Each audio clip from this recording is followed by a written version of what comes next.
ายดีทุกท่านเนาะมาตามกระแสมื้อนี้ได้มีโอกาสได้มา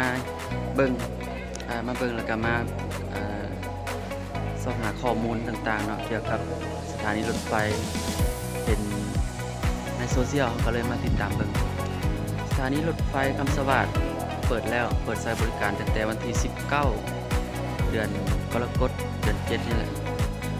เรามาติดตามเบิ่งบรรยากาศนำกันว่า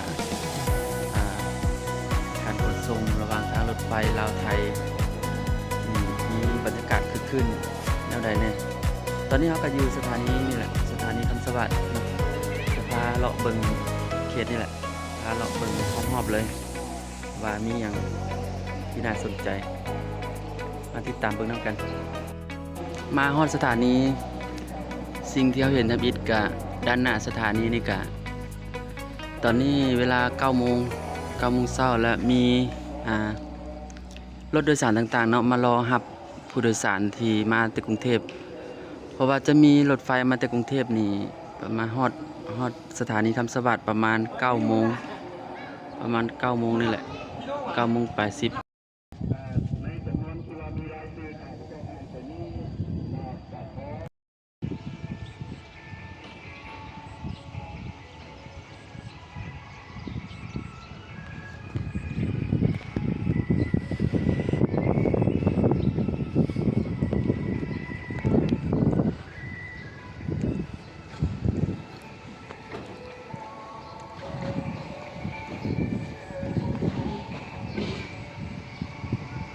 นี่จะพาเข้าไปเบิ่งข้างในเนาะพี่น้องตอนนี้ผู้คนก็มารอท่ารับพี่น้องที่เดินทางมาจากกรุงเทพรถไฟใกล้จะมาฮอดแล้วก็บางคนก็อาจจะมาซื้อปี้จะไปอุดรเพราะว่ามันจะมีเที่ยวไปอุดรตอน9 โมงนี่แหละตอน9 โมงครึ่งไปอุดรแล้วก็จะมีเที่ยวมาแต่อุดรนั่น5 โมงแลงถือว่ามี4 เที่ยวเนาะมื้อหนึ่งมี4 เที่ยวมาถึงกรุงเทพ1 เที่ยวไปกรุงเทพอีก1 เที่ยวเป็น2แล้วก็เที่ยว3ไปอุดรเที่ยว4กลับมาแต่อุดรนะก็ถ้าเบิ่งบรรยากาศตอนผู้โดยสารเขาจะมาแต่กรุงเทพตอนนี้ก็9 โมงปลาย5 นาทีใกล้จะฮอดแล้วรถไฟใกล้จะมาฮอดแล้วเป็นอีกสถานีหนึ่งสถานีขนส่งไทยลาวไทยโอ้ใหญ่เนาะใหญ่กว่าท่าน้าแรงเมื่อก่อนเพิ่นมีแต่อยู่ท่าน้าแรงเลยมีจุดเดียวมาฮอดท่าน้าแรงแล้วก็ไปขึ้นอยู่ท่าน้าแรงไปกรุงเทพแต่ตอนนี้ขยายมาฮอดนครหลวงเวียงจันทร์ก็คือสถานีคำสวัสดิ์ที่นครหลวงเวียงจันทร์อันนี้ก็จะเกี่ยมซื้อปีที่จะไปอุดรเนาะท่านไปกรุงเทพต้องแม่นตอน5 โมงแรงนี่ไปกรุงเทพ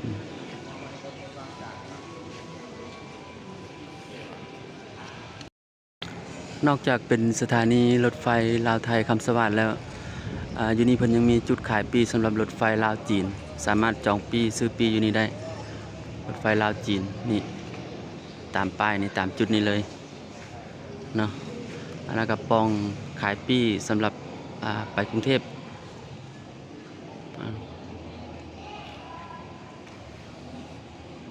เดี๋ยวจะถ่ายเบิ่งผู้โดยสารที่มาจากกรุงเทพเนาะว่าจะหลายสำใดจะคือคืนสำใดเนาะก็รอถ่ายเบิ่งถ่ายชมนำกันปกติรถไฟจะมาฮอดกรุงเทพมาฮอดนครหลวงเวียงจันทร์9 โมงปลาย5แต่ว่า9 โมงครึ่งแล้วยังบ่เห็นมานะเพิ่นแจ้งการว่าอาจจะมีการล่าช้าเพราะฉะนั้นก็สิบ่ได้ถ่ายเบิ่งเถอะเนาะเพราะว่าเฮาก็มีเวียกเดินทางไปต่อมื้อหน้าเฮาจะมาแวะชมใหม่เนาะตอนที่รถไฟมาแต่กรุงเทพมาฮอดมื้อนี้บ่ทันได้เบิ่งเนาะก็ให้ FC ติดตามเนาะคลิปต่อไป เพราะว่ามาถ่ายรถไฟโดนแล้วยังรถไฟจะมีการล่าช้าอาจจะมา10 โมงเพิ่นบอกก็บ่ฮู้เทื่อเนาะเพิ่นจะแจ้งเตือนอีกเทื่อนึง มื้อนี้บ่เห็นรถไฟมาเทื่ออ้าวคลิปต่อไปเนาะจะมาถ่ายให้เบิ่งให้ชมอืมตอนนี้ก็ขอจบคลิป สำนี้ก่อนเนาะมื้อหน้ามาเที่ยวชมใหม่สถานีนครหลวงเวียงจันทน์คำสวัสดิ์รถไฟลาวไทย ขอทุกท่านมีสุขภาพแข็งแรงสุขผลสำเร็จร่ำรวยเนาะแล้วพบกันใหม่ อันนี้จุดขายน้ำดื่มเด้อพี่น้อง ขายเครื่องดื่มบ๊ายบาย